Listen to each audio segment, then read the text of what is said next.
સુરત જિલ્લામાં સામાન્ય રીતે ડાંગરની રોપણી મજૂરો દ્વારા કરવામાં આવે છે। સમયસર ડાંગર રોપણી માટે હાલમાં મજૂરોની અછત વચ્ચે હવે ખેડૂતોએ પણ આજના આધુનિક અને ટેકનોલોજીના જમાનામાં હવે મશીનોના ઉપયોગથી આ પ્રક્રિયા વધુ ઝડપી, સચોટ અને ખેડૂતો માટે નફાકારક બની રહે તે માટે ખેડૂતો આ આધુનિક ટેકનોલોજી તરફ વળી રહ્યા છે।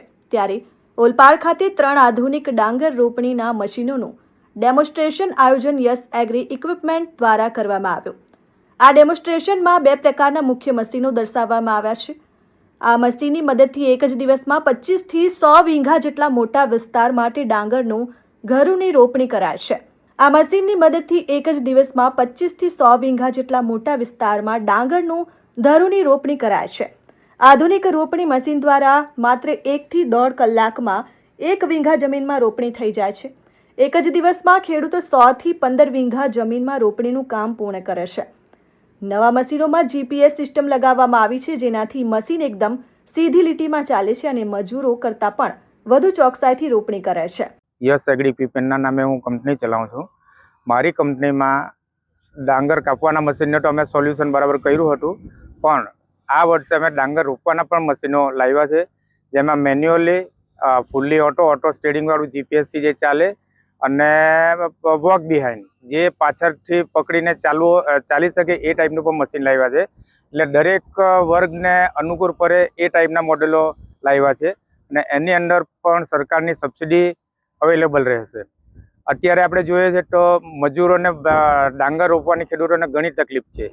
એના અનુસંધાને આ મશીન બહુ ઘણું સારું કામ કરે છે। ઓછામાં ઓછા દિવસને નર્સરી રોપે છે। સૌથી અગત્યની વાત તો એ છે કે ડાંગરની રોપણીમાં જેટલા ઓછા દિવસની નર્સરી રોપીએ એટલું સારું ઉત્પાદન આવે એવું યુનિવર્સિટીનું કહેવું છે। અને આ મશીનથી રોપણી કરીએ તો 8 કિલો બિયારણ તમારું નેટ વપરાય છે, જે સૌથી પ્લસ પોઈન્ટ છે। અને મશીનથી ડાંગરની રોપણી કરવાથી વીંગે તમારો 25 થી 30 મણનો ઉતારો વધે છે। સમય તમારું રોપાય છે, મજૂર ઉપર ડિપેન્ડ નથી રહેવું પડતું।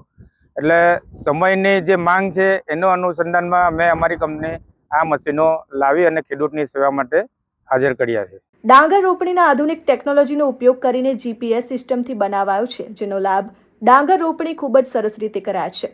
આ મશીનથી વહેલા 10 થી 12 દિવસથી લઈને 35 દિવસ સુધીના ધરોની રોપણી કરી શકાય છે।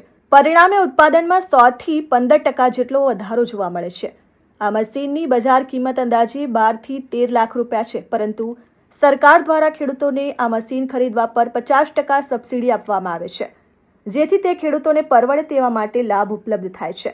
કૃષિ તજજ્ઞોની વાત માનીએ તો ભારત દુનિયામાં ડાંગરની ખેતીમાં મોખરે છે। વર્ષ 2047 સુધીમાં ભારતને વિકસિત દેશ બનાવવાના લક્ષ્યમાં કૃષિ ક્ષેત્રમાં આધુનિકતા લાવવી અત્યંત જરૂરી છે। જો ડાંગરની ખેતીમાં આધુનિક ટેકનોલોજીનો ઉપયોગ વધશે તો ઓછા સમયમાં વધુ સારું ઉત્પાદન મળશે, જે દેશના વિકાસમાં મોટો ફાળો આપશે। ડાંગરની ખેતી આપણા દેશમાં સૌથી વધારે વિસ્તારમાં થાય છે અને એમાં આધુનિકતા લાવવી અત્યંત જરૂરી છે, કેમ કે દિવસે દિવસે મજૂરોની અછત છે અને સમયસરની આપણે ડાંગરની રોપણી કરી શકતા નથી। તો આવા સમયે જો આધુનિકતા એટલે રોપણીમાં જો આપણે મશીનનો ઉપયોગ કરવામાં આવે રાઈસ ટ્રાન્સપ્લાન્ટરનો, તો આપણે સમયસરની રોપણી કરી શકીએ। આ મશીન દ્વારા આપણે 10 દિવસના ધરુથી લઈને 35 દિવસના ધરુ સુધીની આપણે રોપણી કરી શકીએ છીએ। આમ કરવાથી સમયસરની રોપણી થવાથી એની ફૂટની સંખ્યા વધે છે અને ઉત્પાદન પણ વધારે આવે છે। આ સંદર્ભે આજે અત્યારે ઓલપાડ ખાતે યસ એગ્રી ઇક્વિપમેન્ટના નિલેશભાઈ દ્વારા જે ડેમોન્સ્ટ્રેશન કરવામાં આવ્યું, જેમાં કેવી રીતે આનાથી રોપણી કરી શકાય, એનું ધરું કેવી રીતે નાખી શકાય, કારણ કે આ ટ્રેડિશનલ મેથડ નથી। ટ્રેડિશનલ મેથડમાં આપણે ધરું જમીનમાં નાખીને એને ઉપાડીને આપણે લેબર્સ એને રોપતા હોઈએ છીએ, પણ મશીનમાં આપણે ધરું થોડું અલગ રીતે નાખવાનું થાય છે। એમાં ટ્રેમાં ધરું નાખવાનું થાય છે અને એ ડેપક પદ્ધતિ છે, એને એ બહુ આસાનીથી આપણે ધરું તૈયાર કરી શકીએ છીએ અને 10 થી 12 દિવસમાં ધરું રોપણી લાયક થઈ જાય છે। તો આમ ખેડૂતોએ પોતે આનો પ્રેક્ટિકલ અનુભવ લીધો છે। આની અંદર એક જ સાથે 6 લાઈનો આપણે રોપી શકીએ છીએ એવા મશીનો છે। 1 થી 1.25 કલાકમાં આપણે 1 વીઘાનું એટલે કે 24 ગુંઠાનું આપણે રોપણી કરી શકીએ છીએ। તો આમ દિવસમાં આપણે 10 થી 15 વીઘા આસાનીથી રોપણી કરી શકીએ। તો આટલા મોટા વિસ્તારમાં જ્યારે આપણે ત્યાં ડાંગરની ખેતી થાય અને સમયસરની જો મજૂરોની ઉપલબ્ધતા ના હોય અને આપણે જો રોપણી ના કરી શકીએ તો ઉત્પાદન પર માઠી અસર થાય છે. એટલે આ જે ડેમોન્સ્ટ્રેશન કરવામાં આવ્યું એ બહુ સારી વસ્તુ છે. ઉત્પાદનમાં 10 થી 15% વધારો જોવા મળેલો છે. અમે તો 2013થી અમારા પ્રાદેશિક ચોખા સંશોધન કેન્દ્ર નવસારી કૃષિ યુનિવર્સિટી ખાતે અમે આ રીતે જ મશીનથી રોપણી કરીએ છીએ અને એનું બીજ અમે ખેડૂતોને આપીએ છીએ. તો અમારે ત્યાં એ 10 થી 15%, કેમ કે વહેલું આપણે સમયસરનું રોપાઈ જાય છે, નાની ઉંમરનું ધરું રોપાય છે એટલે ફૂટની સંખ્યા વધે છે અને થોડું વહેલું પણ આપણે પાકી જાય છે. એના કારણે આપણે ઉત્પાદન પણ સારું મળે છે. ડાંગર રોપણી માટે મજૂરોની અછત વચ્ચે આ મશીન ખેડૂતો માટે આશીર્વાદરૂપ બનશે. ભરૂચ જિલ્લાના અંકલેશ્વર તાલુકાના પિલુદ્રા ગામના પ્રગતિશીલ ખેડૂત જિગ્નેશ પટેલે ખાસ ઓલપાડ ગામે આવીને ડેમોન્સ્ટ્રેશનમાં ખાસ મુલાકાત લીધી હતી. હાલના સમયમાં ખેડૂતોને મજૂરો ન મળવાની એક મોટી અને જટિલ સમસ્યાનો સામનો કરવો પડી રહ્યો છે. મજૂરોના ઊંચા ખર્ચ અને તેમની અનિયમિતતાને કારણે ખેતીના કામોમાં વિલંબ થાય છે.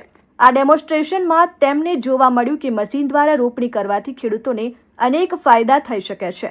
મજૂરોની રાહ જોયા વિના ખેડૂત પોતાની મરજી અને યોગ્ય સમય મુજબ રોપણી કરી શકે છે. જો ખેડૂત યોગ્ય સમયે વાવણી ન કરી શકે તો તેને ઉત્પાદનમાં મોટું નુકસાન જાય છે, પરંતુ મશીનના ઉપયોગથી સમયસર રોપણી થતાં પાક ઉત્પાદનમાં 20 થી 30% સુધીનો વધારો મળી શકે છે.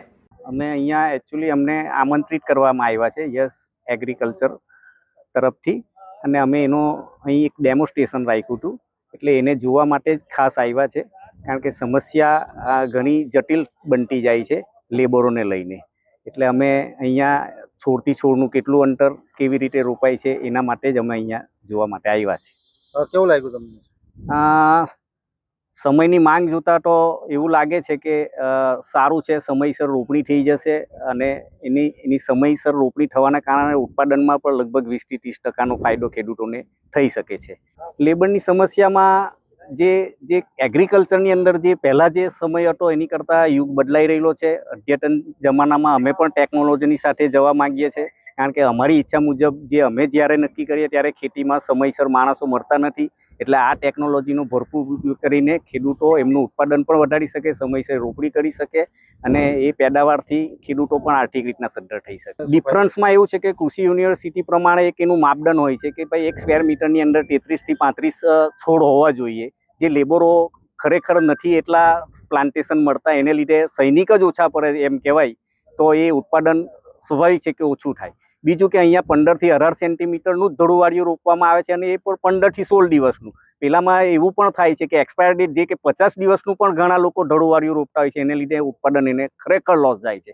એટલે આ ટેકનોલોજીથી ખેડૂતોમાં એક નવી ક્રાંતિ હું જોઈ રહેલો છું. કેમેરામેન વિજય યાદવ સાથે જિગ્નેશ ઠાકોર, RN ન્યૂઝ, ઓલપાડ.